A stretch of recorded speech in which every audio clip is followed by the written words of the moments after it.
Alright guys, today's gonna be a very special day. I'm gonna start the install on the Hydro Ebrake for my 1998 BMW 323IS.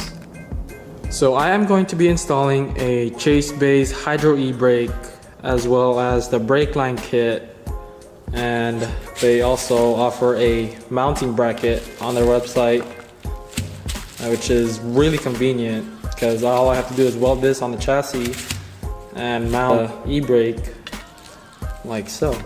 No need to worry about how to mount it on the car or make my own bracket. They offer it on their website for about 20 bucks for your convenience. So here's a little closer look at the product.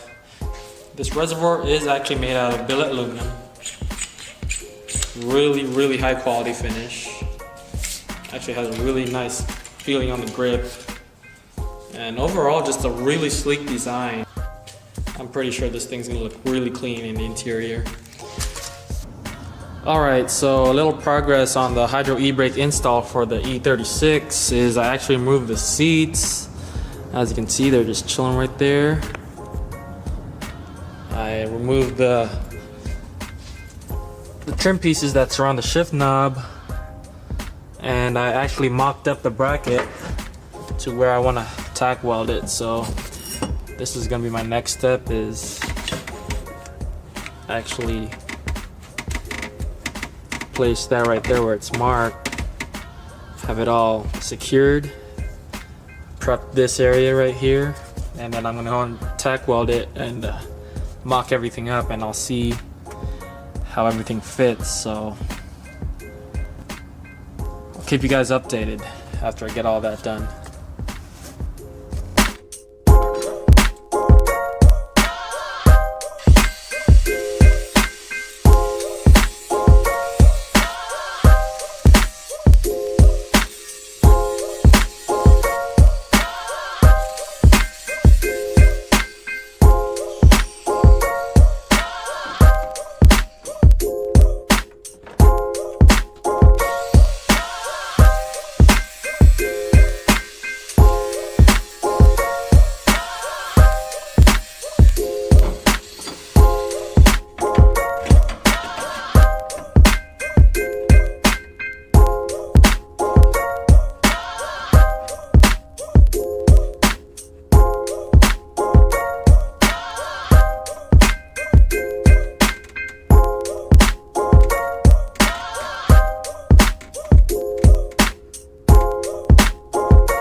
So here's a closer look at what I've got done.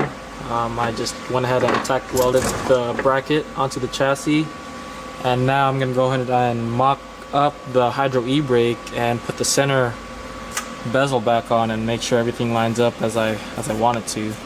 So I'll go ahead and I'll do that right now.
Yeah, so I just laid a fat bead, probably not the best bead you'll ever see, but I'm pretty sure I'll get the job done.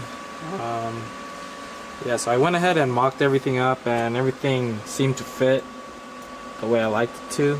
So I'm gonna go ahead and put all this interior trim back on, and I'll show you the final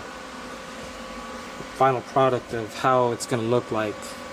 I still gotta make some brackets to cover this gap right here, and this gap, as well as the gap on the other side, as you can see. That way I can have a really strong bracket. Alright guys, I already installed the Hydro Ebrake, and I'm actually pretty stoked on the way it turned out. So just give you a quick look at it.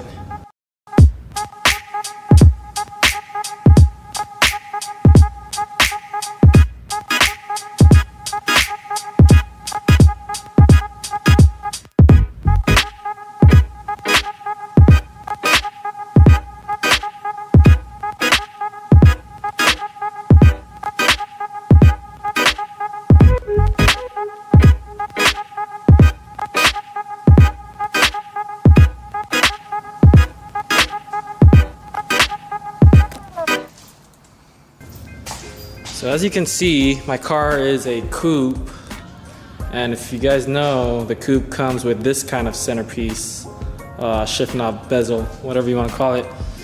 I actually took the centerpiece off of a sedan, and it actually worked out pretty good. Let me just show you real quick.